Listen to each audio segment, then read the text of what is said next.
Hmm. Test, test. Tout a l'air de fonctionner. Parfait. Journal de bord numéro 1. Nous sommes le 1er octobre 2019. Il est très exactement 17h01. Et je pense qu'on peut officiellement commencer le projet Corax. Je, je reviendrai demain.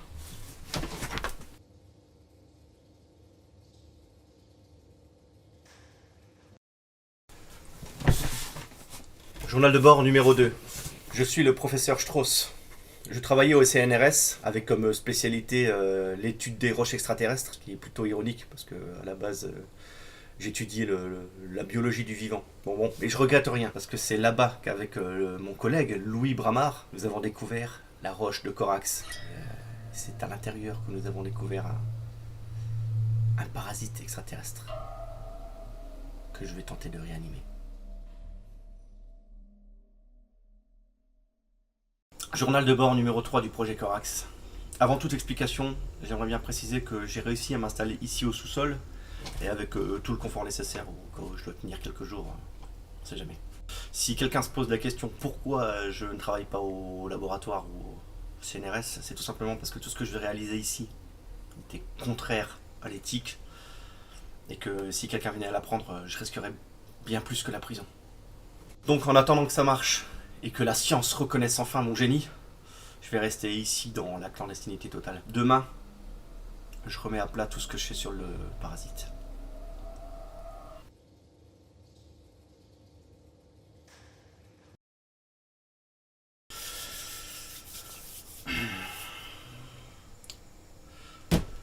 Journal de bord numéro 4. Il y a un peu plus d'un an, avec Louis Bramard, nous avons découvert dans une roche un parasite ou un insecte, je sais pas trop. Cette roche est écrasée au large d'Arpi. Elle a dû errer dans le vide spatial durant des décennies, des siècles. C'est pour ça qu'on était surpris de trouver à l'intérieur un parasite, ce parasite. Et c'est là qu'on a remarqué qu'après avoir traversé l'espace, surmonté l'absence d'eau, l'absence d'air, le parasite était toujours en vie. Faible, endormi, mais en vie.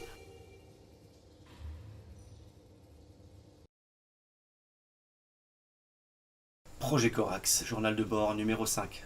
J'ai récupéré le parasite au laboratoire. Le parasite est toujours en sommeil. Et au vu de son incroyable résistance, je pense qu'il le restera encore quelques années. J'ai aussi récupéré un cadavre. J'ai également récupéré le cadavre de Louis au cimetière. Il est dans un état de décomposition avancée. Je ne sais pas si ça fonctionnera, mais... Dès demain, j'implanterai le parasite dans le cadavre. Et j'espère qu'en lui offrant un hôte convenable, il pourra se réveiller. Peut-être même se dupliquer. Tout est prêt pour l'opération. On verra bien si demain tout a fonctionné.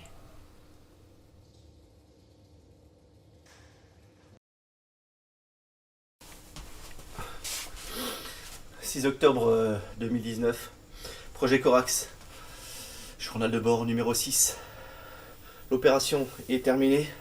J'ai extrait les parasites de la roche et je l'ai implanté dans le cadavre. Je sais vraiment pas à quoi je m'attendais, mais pour l'instant j'ai aucun résultat visible.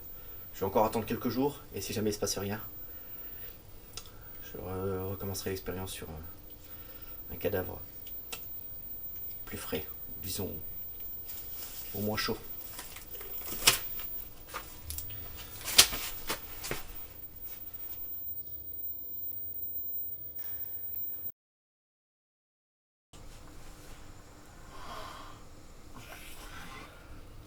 Journal de bord numéro 7. Toujours rien. Le parasite semble émettre quelques signaux, mais rien de particulier. Le sujet, enfin le cadavre, commence à vraiment pester la pièce et les insectes à affluer. Donc si je trouve pas de signe d'ici 2 jours, je vais devoir me débarrasser du cadavre et en trouver un autre.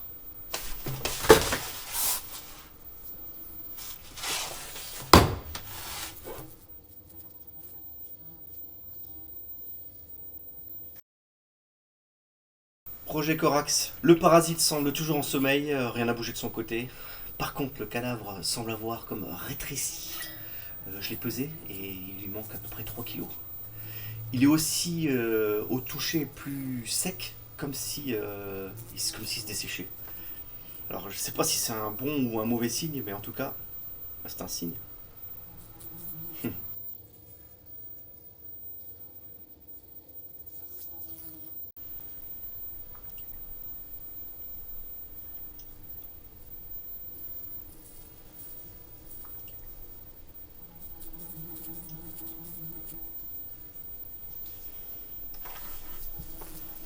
projet Corax, journal de bord.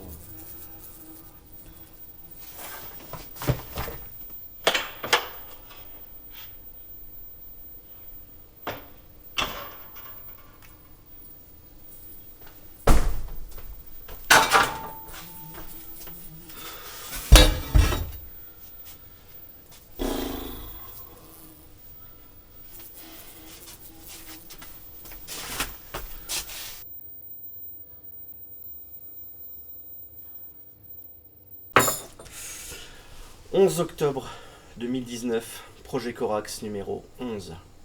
Ça fait quelques jours que je n'ai pas actualisé le journal de bord parce que je n'avais vraiment pas la force. Mais bon, je me suis débarrassé du cadavre, les mouches et tout ça, c'était juste plus possible. Avant ça, j'ai retiré le parasite de son cerveau et je l'ai... je savais pas où stocker. Alors, j'ai trouvé un chat qui passait par là, je l'ai tué. Et voilà, le parasite a un nouvel hôte. Pour un moment en tout cas, parce qu'il faut que je trouve un cadavre plus frais. Il est bien là.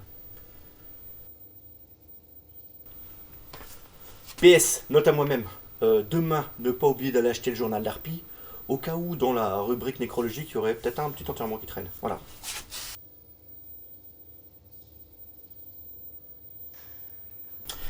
Journal de bord numéro 12. Je sais désormais qui sera le prochain hôte de notre parasite. Alors, l'enterrement a lieu lundi. J'ai choisi cette personne parce qu'elle était relativement jeune, 45 ans, que la cause de son décès est une crise cardiaque. Donc j'ai toutes les raisons de penser que le cadavre sera en excellente santé. Enfin, du moins, je veux dire, les tissus ne seront pas endommagés. Je ne sais pas si ça a une quelconque incidence sur l'expérience, mais en tout cas, au vu des derniers résultats, je préfère mettre toutes les chances de mon côté. Donc moi, je vais passer un bon dimanche, tranquille, et puis je vous revois lundi.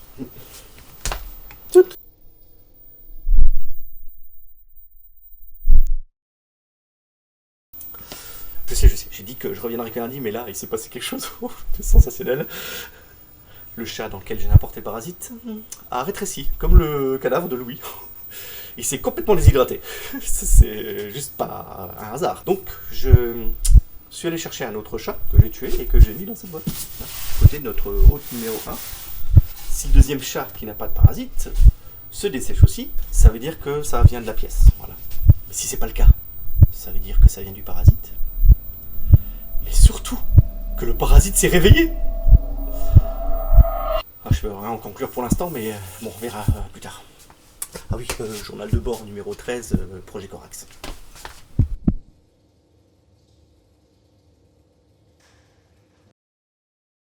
Nous sommes le 14 octobre 2019 et je peux affirmer que l'expérience est un succès. Le premier chat parasité continue à se déshydrater, alors que l'autre se décompose tout à fait naturellement, ce qui prouve que c'est bien le parasite qui est la cause de ce phénomène. Non seulement il n'est plus en sommeil, mais en plus il interagit avec la matière organique. Il est 17h02, en ce moment même. Le nouvel hôte est en train d'être enterré. Donc je vais attendre la tombée de la nuit pour aller déterrer le cadavre, en espérant que ce nouveau corps, bien plus grand et bien plus énergétique que le chat, soit une terre fertile pour mon parasite.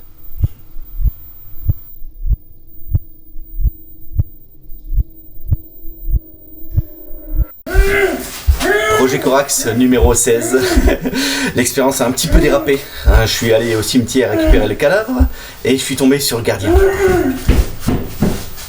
Voilà, le gardien que j'ai capturé et que j'ai ramené ici en vie. Ce sera la prochaine étape de l'expérience, un hôte vivant. Voilà, je vais m'en occuper ces prochains jours.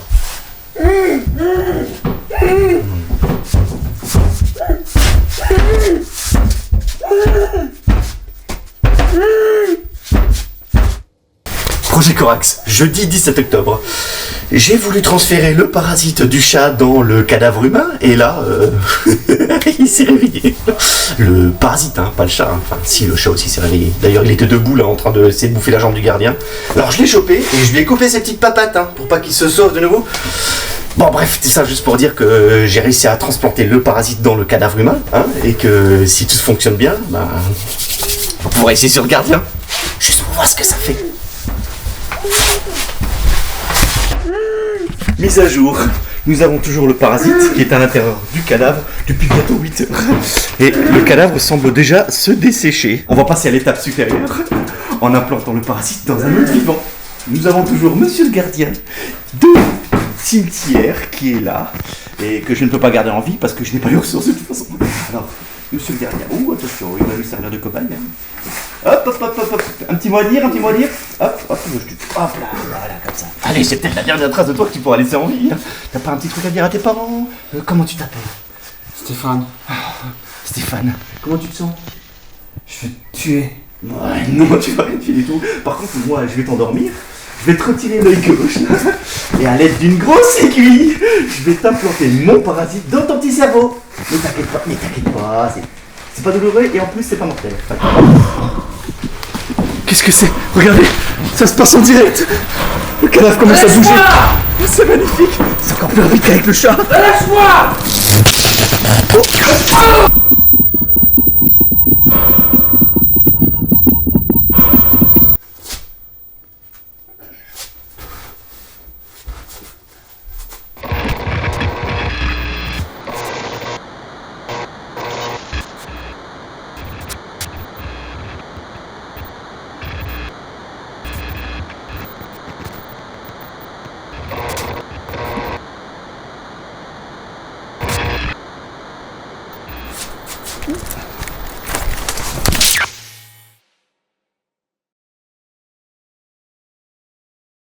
Projet Corax, journal de bord numéro 19. Je sais plus si tout ça c'est une bonne chose ou si c'est vraiment la merde. Mais j'ai sous-estimé la force du parasite. Le cadavre s'est détaché et j'ai dû aller jusqu'en ville pour le récupérer. Donc je lui ai tiré dessus, je l'ai foutu dans le coffre de ma voiture. Mais avant ça, il a réussi à tuer un innocent. Donc j'ai aussi récupéré le cadavre et je l'ai foutu à l'arrière. En revenant ici, j'ai remarqué deux choses. La première, c'est que le cadavre parasité dans le coffre de ma voiture est toujours en vie et vu comme il tape sur le coffre, il a l'air vraiment énervé. Et la deuxième, c'est que dans le congélateur et dans le chat, j'ai trouvé comme des cocons, des toiles, je sais pas trop ce que c'est. J'avais pas vu ça avant et ça commence vraiment à m'inquiéter. Du coup, ça fait 2 jours que je suis chez moi à cogiter là-dessus. Je pense que de toute manière, on est déjà allé trop loin et on va quand même continuer l'expérience. Ne serait-ce que pour Louis.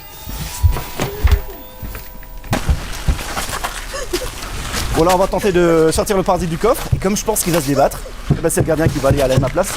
À ma gueule. Allez, hop, dépêche. On met ça là. Voilà. Allez.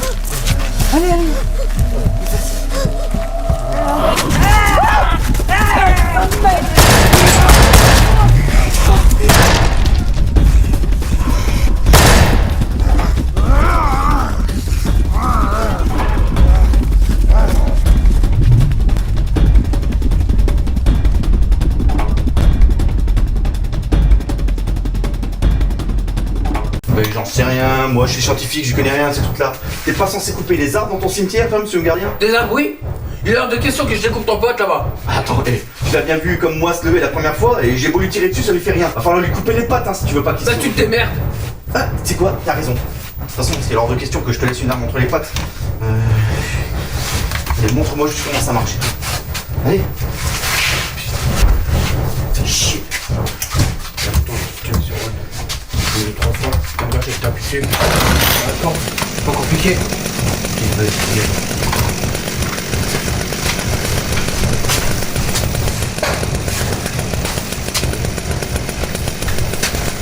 Bouge pas, reste là-bas. Très bien. Surtout, tu restes là.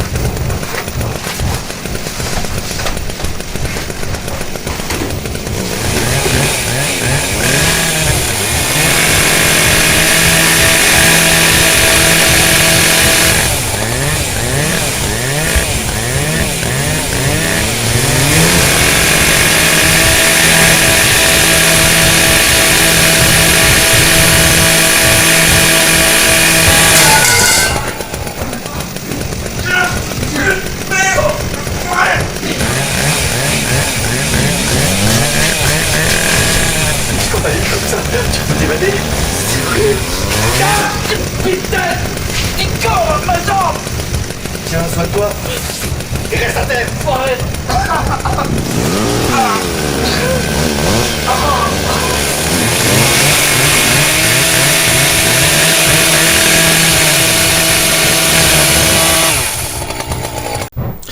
Je ne sais pas si cette vidéo est toujours un journal de bord, mais nous sommes le lundi 21 octobre et la situation est hors de contrôle. Si vous ne l'avez pas déjà trouvé, à l'extérieur, il y a un téléphone près de ma voiture avec une vidéo à l'intérieur qui montre tout ce qui s'est passé. Donc en gros, les 2 cadavres étaient infectés et se sont échappés. Moi, j'ai réussi à récupérer le premier parce qu'il était pas très loin, il était mal au point, alors que le deuxième...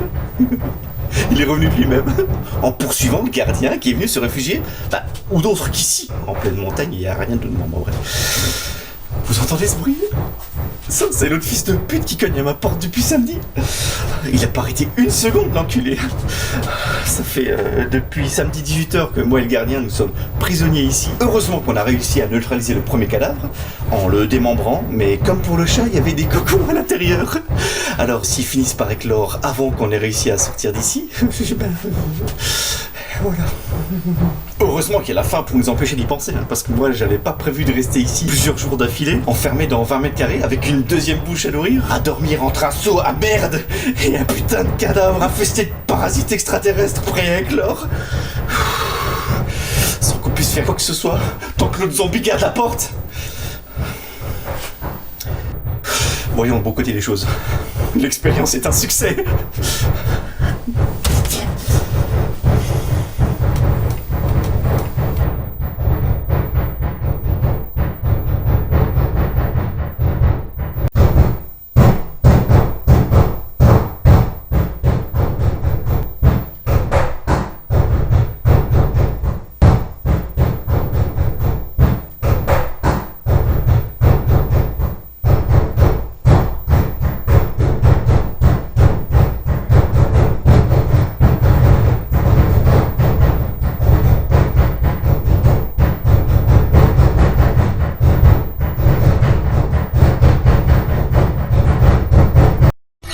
Nous sommes le 23 octobre et ça fait 95 heures qu'on est enfermé ici alors que l'autre n'arrête pas de taper sur cette porte. J'en profite que le gardien dort pour enregistrer ce message.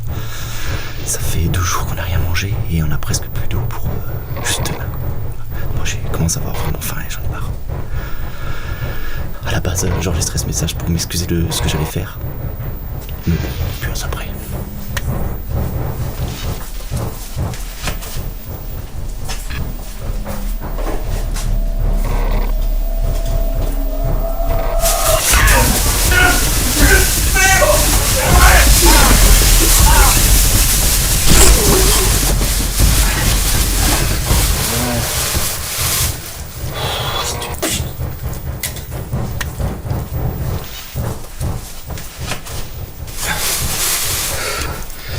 Bon, je sais pas comment faire cuire un cadavre, mais bon, je vais apprendre.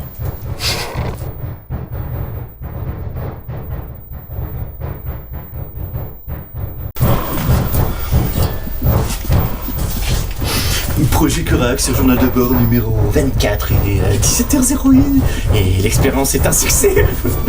J'ai voulu réanimer un parasite, et ben voilà, il est dans un cadavre en train de frapper derrière cette porte depuis 120 heures. J'ai plus rien à bouffer. J'ai fait brûler le cadavre, mais ça a fumé la pièce, j'ai dû arrêter. Du coup, j'ai pas pu faire cuire le gardien. Tout ce que j'en ai tiré, c'est ses joues et sa langue.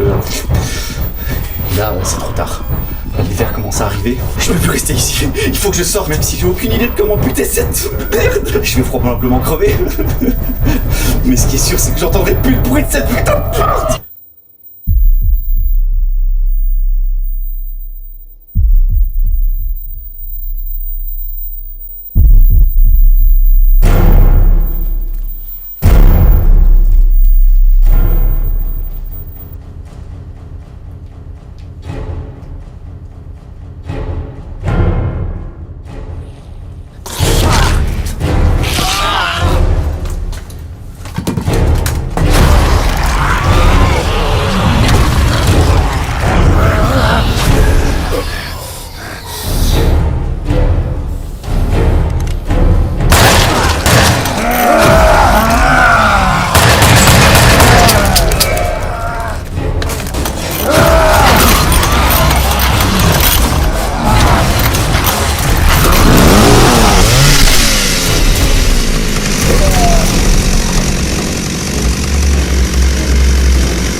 La mise au point, c'est bon. Ah, c'est vous que je dois regarder ou c'est la caméra? Non, non, regardez la caméra.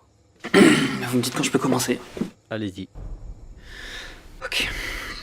Je m'appelle Lucien Bramard. L'année dernière, j'ai tué et découpé mon frère jumeau Louis à l'aide d'une tronçonneuse. J'ai ensuite maquillé tout ça pour faire croire à ma propre mort et que Louis avait simplement disparu. Si j'ai voulu simuler ma mort, c'est parce que depuis quelques mois, j'étais poursuivi par le collègue à Louis, le professeur Strauss. Parce qu'avant tout ça, j'étais journaliste et j'avais découvert que Louis et Strauss ont mis la main sur un insecte ou un parasite venu d'une autre planète. Alors évidemment, j'ai voulu ébruiter l'affaire, mais quand le professeur l'a appris, alors j'ai fait la seule chose qui me paraissait logique sur le coup, j'ai tué Louis.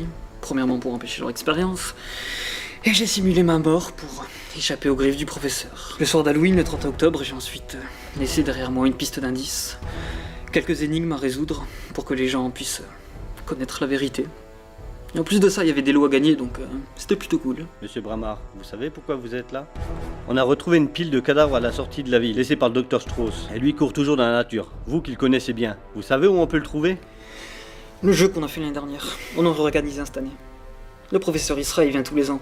Il se fait appeler le Corbeau. Si vous voulez vraiment avoir une chance de mettre la main sur le professeur, ce sera le jeudi 31 octobre à 20h à l'Artiste Bar, 42 rue de Saint-Avold. Franchement, ça va être une soirée mortelle. On a de nouveau des énigmes, on a de nouveau des jeux, de nouveaux lots à gagner, des concerts. C'est sûr qu'il y sera. D'ailleurs, moi aussi j'y serai. Et vous ?